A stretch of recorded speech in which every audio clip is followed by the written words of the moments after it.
Hello and welcome to A Mortician's Tale.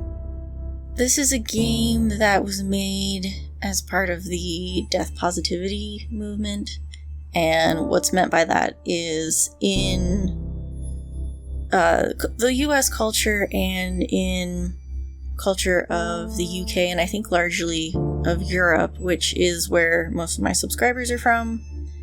Death is perceived as a very negative topic. You don't talk about it. You don't talk about your fears or your anxieties or anything. Death is something to be avoided and not really thought about. And the death positivity movement is we need to create an open space to talk about this, because we are all going to die one day, and we need to be ready and prepared for that moment. We need our family members to know how we want things to be when we're gone. And this is a pretty short game. It's about an hour long, so we'll probably get 2 episodes out of it. We do play as a mortician. We are playing in a morgue. We are dealing with bodies. This is a very cartoony style, so it's meant to be accurate but not graphic. But content warning that this does deal with the subject of death. Also, transphobia and suicide are topics that come up. And along with our mortician duties, we also deal with services at the funeral home and talking to families who have lost loved ones. So that is a thing. Okay, I don't see options for subtitles, so we'll just jump on in. It's text-based, that's why there's no subtitles. It's text. September 14. It's a point and click. Hello and welcome to our new funeral director, from Matthew Jeffrey to Charlie. We are Charlie. Welcome, Charlie. Nice to meet you. My name's Matthew. I'm mainly going to be the man who delivers the bodies to you and helps with some of the more heavy lifting. Ever hear that joke about a hearse driver? I'll tell it to you when I come by in a bit. Looking forward to working together. I think you'll enjoy working here. Amy's a sweetheart, but she runs a tight ship. Nothing you can't handle, I'm sure. She wouldn't have hired you otherwise. Cheers and good luck. Matthew J., Funeral Director. Rose and Daughter's Funeral Home. This is gonna, can I drink this? No. This is gonna be a little heavy hitting for me. Okay. Instructions. To Charlie. So this is from Amy. She is you are the funeral director. Amy is the founder and director. You're new here. It's probably best I explain where everything is. In your office preparation room, you'll find your cremation station, cremulator station, embalming station. Obviously, since you're reading this email, your desk and computer area. I know you have experience working with these stations. Please let me know if you have questions. Best, Amy Rose, founder director. Jen Love, good luck, you beautiful and smart babe, you. I guess my subject lines, you should start being more professional now that we are business professionals. I can't wait to get your reply so I can see your fancy new email signature. I love that you were able to land this gig straight after graduating. Sounds super cool. I didn't even know mom and pop funeral homes were still a thing until now. I guess it's not something I really think that much about. So this isn't like a franchise funeral home.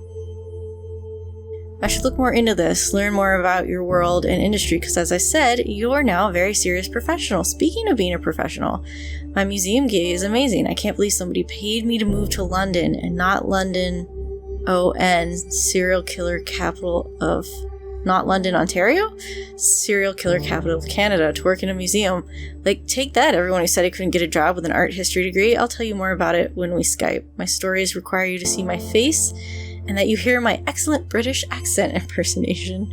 Also, I signed you up for Funeral's monthly newsletter. Consider it a graduation gift. Love you. I'm super proud of you. Gift. Love you, love you, love you. Museum curator. Aw, cool. Reply with an auto response. To Charlie. Hope you settled in okay. Matthew should have dropped off your first body for you to work on.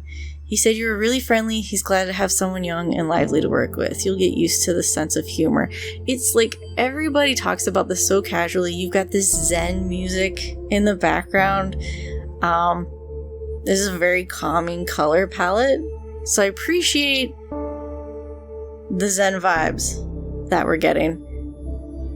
We have a new body for you to work on. That's a little jarring for me, because in my mind I'm like, this was a person.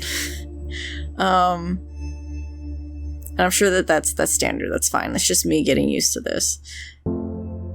Oh, your first body is Mrs. Garcia, an elderly woman who died suddenly of a heart attack. The family has asked for a closed casket funeral, so no embalming or body preparation is necessary. Really? I didn't realize they didn't embalm if it was a closed casket. I wonder if that's standard or just what these guys do. Family seems a little bit more united than previous families we've dealt with. That's good.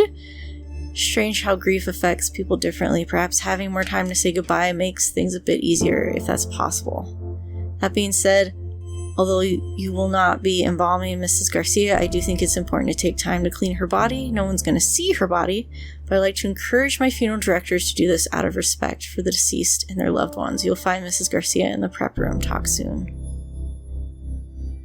Of course, we'll happily oblige your request for no embalming and for a closed casket. I'm sure a funeral... Okay. Oh, that's... She was replying.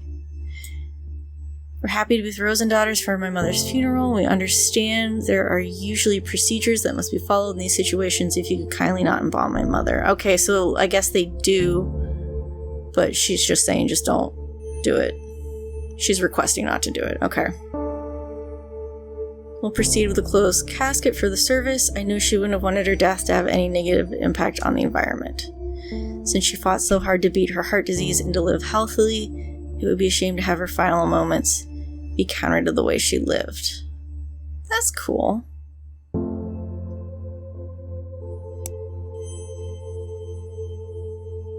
Oh, Funerals Monthly, thanks for subscribing. We'll bring you newsletter featuring a topic pertaining to the death industry. That is a weird 2 words to put together. This month is all about good etiquette for attending a funeral. I really can't believe we have to write this one out, but since we said we'll answer your most popular questions, here we are, because this is definitely one of the most popular questions. Funerals are a hard time, we understand that. Here are some quick and easy rules to remember for being respectful. Generally following the guidelines of do not be a jerk should work. Don't be on your cell phone, we understand you're busy.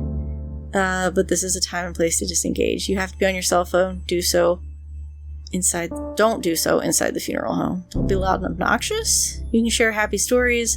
Other people are also grieving and working through their own healing process. Being quiet gives other people space they might need. Don't get drunk. Everyone can deal in their feelings in their own ways. Just remember to be respectful when with the grieving family and friends. Happily reminisce. Sometimes remembering happy moments and positive experiences with the deceased can be a productive part of the healing process. Give condolences. It's not easy knowing what to say to someone, but even a simple "I'm thinking of you" can go a long way. Dress appropriately. What this looks like will change based on the customs of the deceased and their culture, but always dress in a way that shows respect to the deceased and their grieving family. Give a gift or sign the registration book. This can be flowers or a nice card, but it's the thought that counts here. Sometimes this can even just be cooking dinner for the grieving family. Anything that shows you care and want to help them through the healing process is what matters here. Be kind and helpful. All of those are good points. Is it saying we still have email? Because I was sure I read through all of them. Do I need to respond?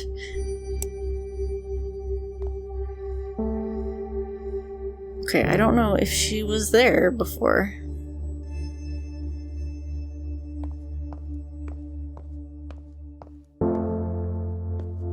I've always been interested in, this is the prep room where you'll prepare bodies. I was like, she doesn't need to clean. Because the family's requested a closed casket ceremony with no embalming, you're just going to clean the body. So no embalming. Cotton balls.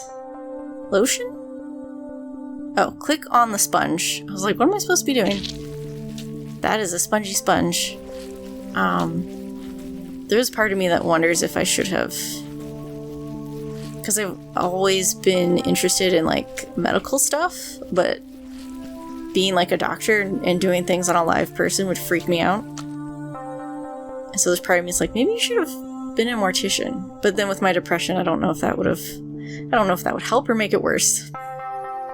That's it, you're done. Miss Garcia will be sent to Mike, who will take care of dressing and putting her in the casket. Time to go to Miss Garcia's funeral. You're responsible for taking care of the deceased body, but it's also important to pay your respects to their loved ones. Follow the arrow to head to the funeral parlor. Okay. Oh, we changed our clothes. This game got like a ton of praise, so I'm excited to be playing it. I guess I talk to people. She would have hated these paintings. She was so particular. At least she doesn't have to see them, I guess? Yeah, I guess. Are these the funerals paintings? Aw, she's paying her respects. We usually don't small talk a lot at these things, at least that's what I always thought. What I was always taught.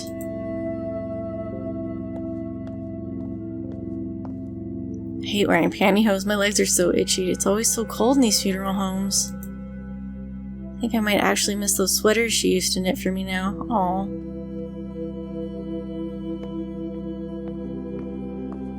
Mom, I'm hungry. When can we go? I heard the family specifically said no embalming. I thought it was mandatory, like required by law, but I guess not. Embalming weirds me out. Do those chemicals leach into the ground? Seems strange to be using a chemical that's known to cause cancer and putting it into the ground like that. You know, I never really thought about the effects of embalming environmentally. Or into the sewer. That's what they must do with the leftover formaldehyde, right? Just pour it down the drain? At least embalming guarantees you won't be buried alive. That's not the thought. Embalming shouldn't be the guarantee that you're not buried alive.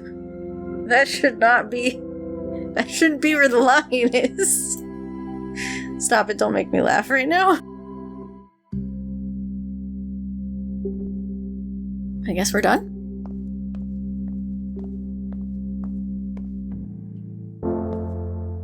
October 11th. I've already forgotten. It was September something, right? Oh, we're cleaning. I'm coming.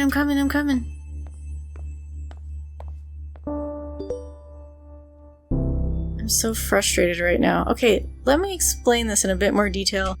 A colleague and I were discussing the tight lacer's liver specimen we have here at the museum. It's from a woman who died in 1907, and the liver is tapered inwards from what the doctor leading the autopsy believed was too tight lacing on her corset. It's fascinating because it's kind of a controversial topic. Tight lacing was super popular, and while people associated it with fainting or hysteria, it's actually been associated with visceraptosis, which is when the organs fall to the lower part of the abdomen, right? Just super unsettling, but can also be caused by being pregnant. So, too long, didn't read. Corsets probably messed up some bones, but likely didn't do this kind of internal organ damage. And I'm tired of the condensation about my wardrobe. That also implies I don't know what I'm doing. Oh. These are the kind of things I specifically research, and that I'm treated like I know nothing about it. I'm having a day, Claire. Fight back, girl. Charlie, here are the instructions for your next body. You did a remarkable job on the first one. The family is very happy with you. No small feat, of course. Pleasing a grieving family isn't exactly the most comfortable of jobs. Your next job is and then with my social anxiety, could I do this? I don't know. Your next job is a man named Mr. Duval. An elderly man died of old age. Nothing fancy. Just standard funeral with embalming. You can reach out to his daughter, Lizzie Duval, if you have any questions. She's handling her father's passing as well as can be expected. As always, don't hesitate to ask me any questions. Passing the message along. Thanks for the hard work, Charlie. Please pass along our deepest thanks to you and your staff for the wonderful job they did with our mother's funeral. It was really lovely. Our family so rarely gets together. It was nice seeing everyone come out for such a beautiful service. My son never gets to see his family. Also, it was incredibly kind of you to let us bring our own food in. Getting to share home-cooked meals, sharing stories, being together. it meant a lot. What I'm saying is it was nice for everyone to be there like that together in that way. I know how much of that was due to the work of your staff, especially your funeral director. Thank you for making this difficult time easier for all of us. Hey there, Charlie. I was driving around the other day, taking our clients on their last trip around town, and I was thinking, strange, I know, did I ever tell you the first time I went to a funeral? I was a teenager about to start university, and a friend of mine was killed. A car accident, totally out of the blue. Really tragic stuff, messed me and my friends up real good. But so, the big day, we all got into our best suits and dresses and packed ourselves into a few cars. There were a lot of us. So we had at least 3 different cars full of us, like clown cars, While we're in the procession going to the cemetery, somebody in our car got a phone call from a friend in a different car. Turns out some asshat driver who doesn't know to not get in the way of a procession drove through the intersection and smashed straight into her friend's car. Nobody was hurt, thank God, but can you imagine getting that call? Oh my goodness. Anyways, one of my friends in the same car as me, the one who got the phone call, hung up and started laughing, just laughing her ass off in that way that makes you not sure if they're really just crying or if they've gone fully off the deep end. And she laughed, and then we all started giggling because, go figure, life is messed up sometimes, There's no moral, no point to that story, I guess. I just remembered that story and wanted to tell you because we work with death all the time, and I still sometimes get caught off guard by what that actually means. Before you get any ideas, this has nothing to do with why I became a funeral director. That decision came totally later and is nothing unremarkable. Somebody has to do it, and I have a strong stomach, so why not? See you in a bit, Charlie. What to wear when you're attending a funeral from a different culture.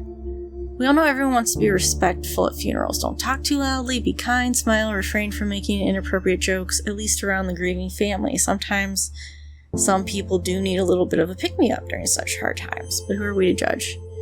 Big part of that is knowing what to wear. Roman Catholic funerals tend to lean more to the formal black attire rule, and it works for us. Did you know this goes back to the days of the Roman Empire, where people would wear black as a symbol for mourning? Black isn't universally the symbol for mourning, though, and if you're attending a funeral that's from a culture that's not your own, it's important to understand this. Some colors have different meanings, and despite your best intentions, the wrong choice could mean accidental offense. For example, in Hinduism and Chinese cultures, white is a typical color for funerals. For Islam, though, it's less about the color you're wearing and more about how modestly you dressed. Refrain from wearing any elaborate jewelry, be respectful of your behavior. For Sikh funerals, color of the clothing isn't as important as dressing modestly and being able to appropriately sit cross-legged. Actually, being respectful is just the number one rule for any funeral, no matter what, really. Remember that. Please don't hesitate to ask what is and isn't appropriate to wear. You're attending to support a friend, family member, or partner. This day is not about you. Be sure to do whatever you can to be as respectful and supportive as possible, even if that means not wearing what you're supposed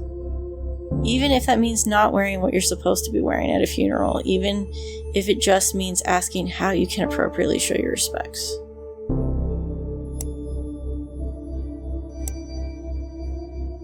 Okay, so then the body appears.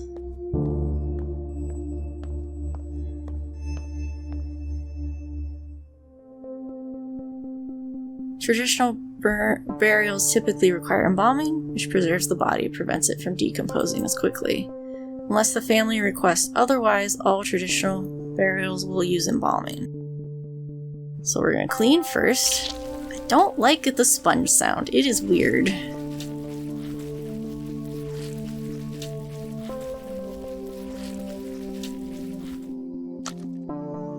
Click on the razor.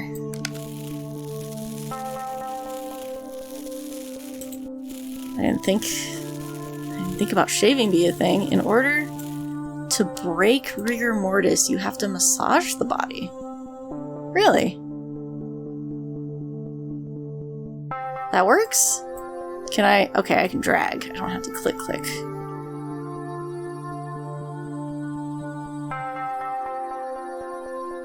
The eyeballs deflate once the body starts decomposing. Click and drag an eye cap into each eye socket. What? How does this work?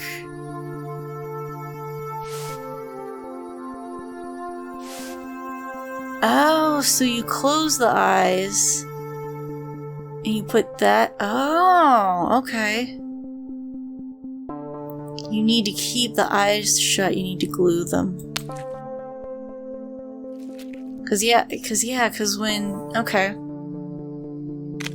Like the movies when people die and they close their eyes, that doesn't happen. For whatever reason, your body wants those eyes open. Actually, when your eyelids are relaxed, they're open. It actually takes, like, muscles to close them. It's really weird.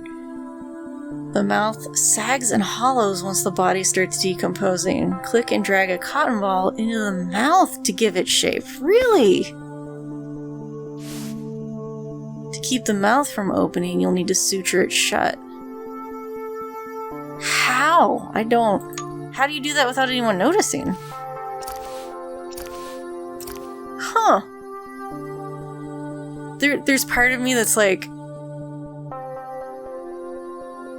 So my mom died, and I went to her funeral, of course. And so there's part of me that's like slightly disturbed by all of this, and then there's another part of me that's like, this is fascinating, and I'm getting both of those things at once, and it's really weird. Okay. Moisturize. Lotion. Okay, that sound effect is fine. Embalming involves removing blood and replacing it with chemicals. You're gonna need a tube. Okay, so that's what this is? No, this. No, this tubing. Click on the cannula and drag it to the artery.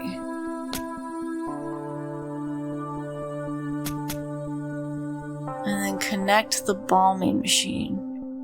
Grab some additional tubing. No? Can grab some additional tubing, drag it to this thing. Oh. Click the button on the machine. Have to massage the body in order to evenly distribute the chemicals. Huh.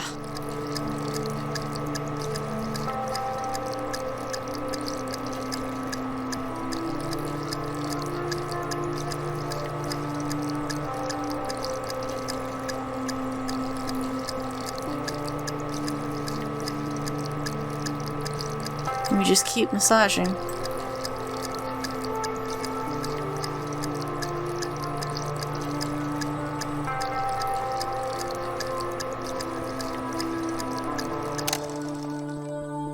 So this is the process that's gonna happen to most of us when we die.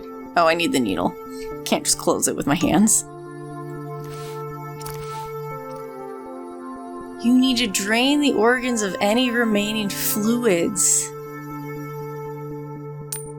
Click this thing? Oh man.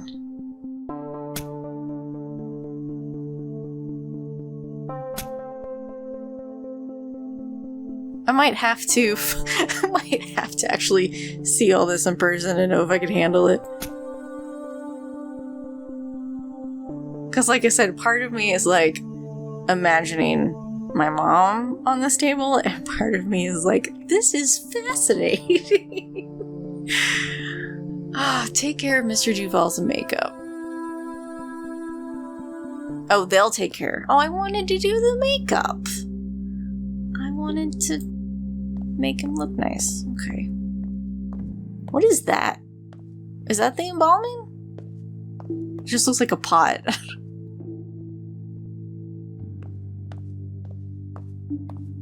Came out of nowhere. I mean, it always sort of does, doesn't it? Yeah, 1 minute you're laughing, having fun, and the next poof, the person's gone. Just like, gone. It's weird to think about for too long, like staring at the sun. Start to feel dizzy when I think about it. Yeah, so I've had 2 experiences of people just... my mom was one. She literally texted me 2 hours before I got the call that she was gone. A chiropractor that I went to, he had an aneurysm one day. Just like perfectly like young, healthy guy, His secretary went out to get lunch, came back and found him on the floor. Like, just here 1 second, gone the next. It's insane. It's so weird how our bodies just stop working like that. Yeah. And that's one of those things that, like, I try not to think about it too hard, because it can get depressing. Strange not seeing most people wearing white, so she must be from another culture. White? Yeah, I think it's different for different family members. I can't remember. I haven't gone to many traditional funerals, mostly white, but definitely not red. Do they say anything different? No, they don't. Okay. He always wanted to take his grandkids to the park, play catch. He loved playing catch. Threw a mean curveball, that's for sure.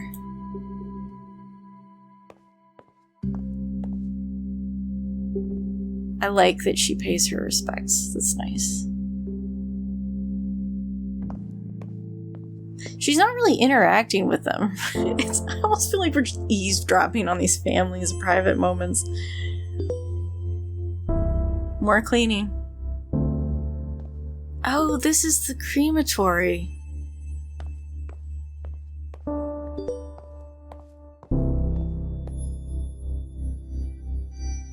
Hello, Charlie. Today's funeral is for a woman who died from breast cancer. Nothing fancy, just a standard cremation. Please don't hesitate to ask me if you have any questions.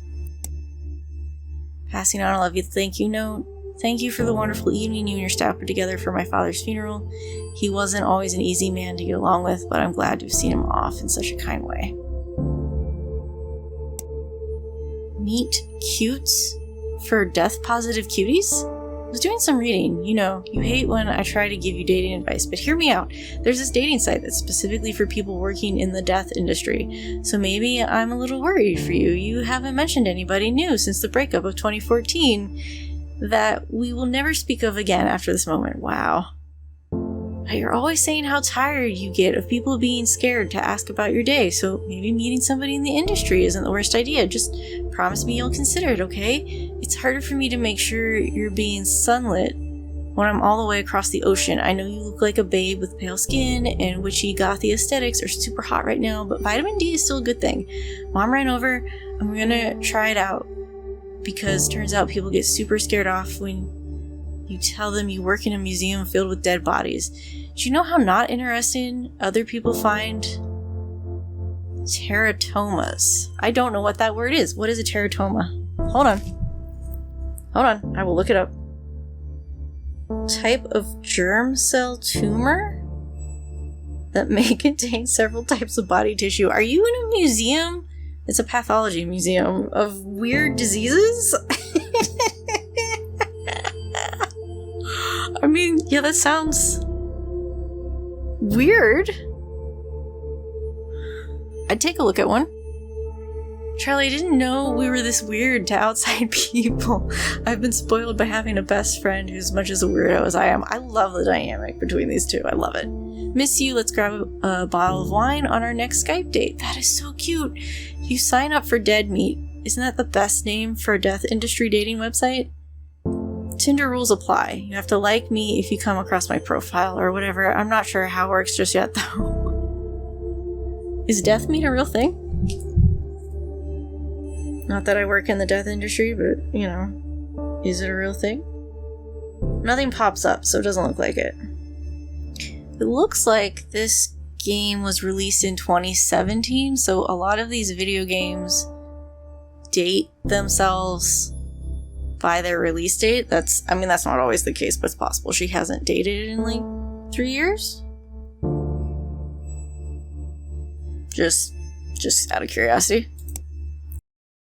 Thanks for watching till the end of the video. Consider giving a like or leaving a comment. The YouTube algorithm favors engagement, so doing one or both of those things really helps the channel. There's social media links in the description and a link to my tip jar if you're interested in helping out that way. Thanks so much for watching, and I hope you enjoy the next one.